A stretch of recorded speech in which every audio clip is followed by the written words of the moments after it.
fuck yourself! Me go fuck myself, me fuck myself, you go fuck yourself and your fucking mother, motherfucker!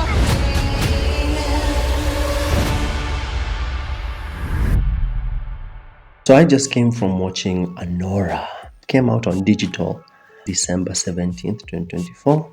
And the story is about ANORA, who does sex work, and how she met the son of a Russian oligarch and they got married.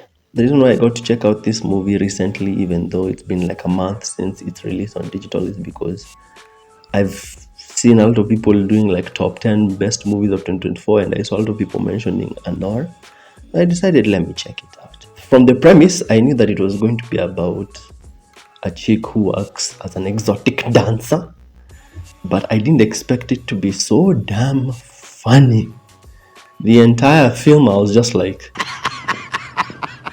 I'm not saying not the entire film, let's say from around the 50-minute mark to around 1 hour 50. I was just laughing. The entire second act is absolutely hilarious. The son of the Russian oligarch is named Ivan, and the actor who plays Ivan, kudos to him in his ability to portray a spoiled, immature brat who just relies on daddy's money. I mean, Mikey Madison, who played Annie, and Yuri Borisov, who played Igor, they were also good. But I think the guy who played Ivan was just, at some point I even forgot the guy was acting. There's a scene where he's just walking through a bar or through the club and he just grabs someone's drink off a tray and starts drinking it while he's super wasted. I thought his acting was pretty good. I didn't expect the film to be that explicit. From the minute it opens, I was like, hello. I didn't expect, I had not seen a trailer, nothing. So I didn't expect it to be that explicit. That was a welcomed surprise. The movie ANORA has a lot of allegorical meanings. Just like any art form, I think that ANORA can be dissected and viewed in many ways. But I'm going to be giving you my perspective as a DJ who plays in clubs.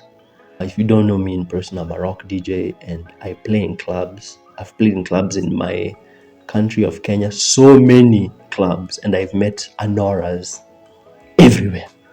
Not as a client. Wool up, nigga. Wool up, wool up, wool up. Just talking to them, because you meet girls like Anora all the time in the club. They just come, sit somewhere and wait for someone to come pick them up for a good time at night. And in the movie, you see Anora works in a club.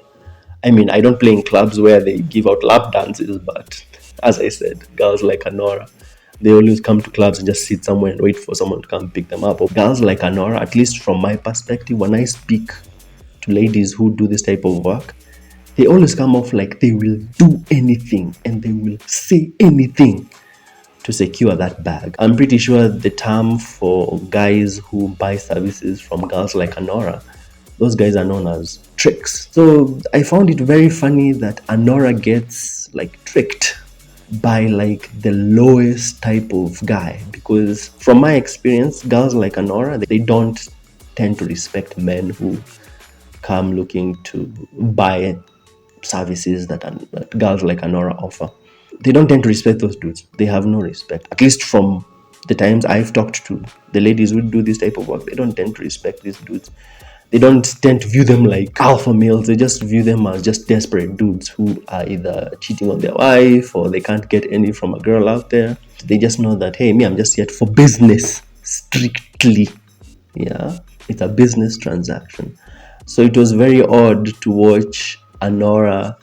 She mostly keeps it business for a while. Like when Ivan says, I want you to be my girlfriend for like a week, and she says, you have to pay me 15K.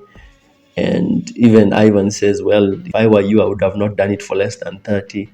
And then as soon as Ivan says, hey, let's get married, she sort of like forgets the whole thing was completely meant to be business. And she generally seemed like she fell in love with the guy. But I mean, it doesn't even make any sense. How do you meet someone, hang out with them for like 2 weeks and then get married? Like, how could you take that seriously? I think in the end, I also found ANORA to be immature. I found her to be immature, just like Ivan. I know Ivan was outrightly immature, but Anora is also immature in her own way. Like there's a scene where she goes to bed in the morning, and then her roommate walks in and says, "Hey, did you get the milk?" Do you see milk in the fridge? No. Then I didn't pick up the fucking milk. And then she says, "Well, if you check the fridge and you don't see any milk, then it means there's no fucking milk." She says something like that.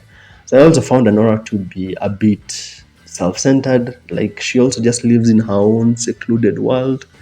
Like the part where she's in Ivan's house, and then these guys who work for Ivan's dad show up. Anora hears one of them calling a hooker, and she gets very angry. But I was watching and I was like, when you met Ivan, you did sell intimacy to him.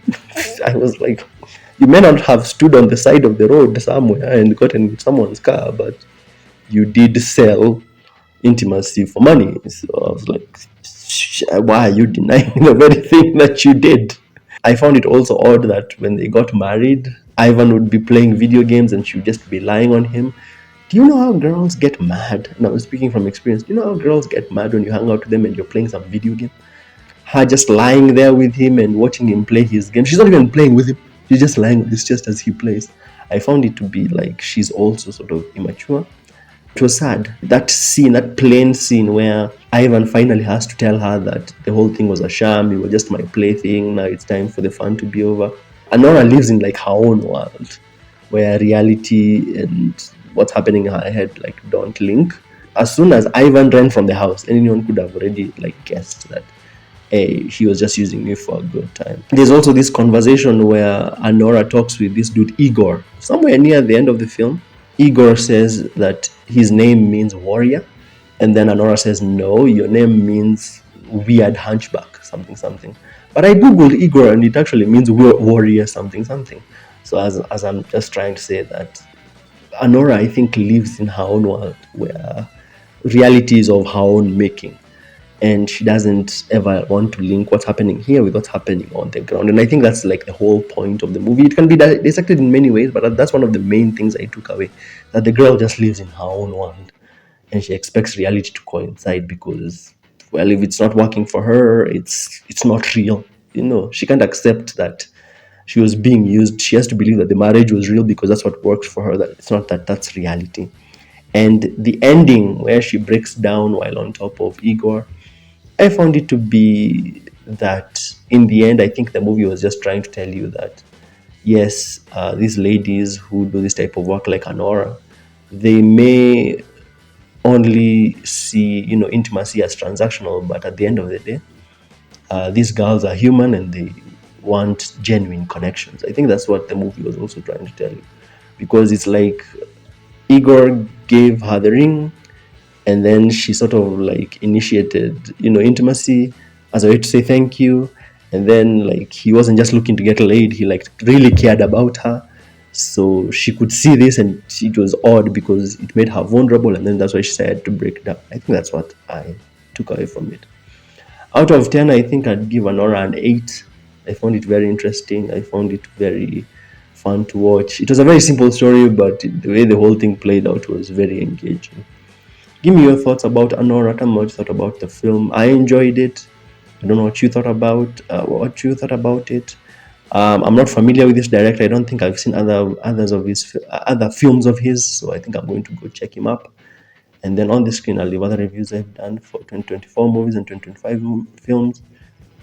And then I'll see you in the next one.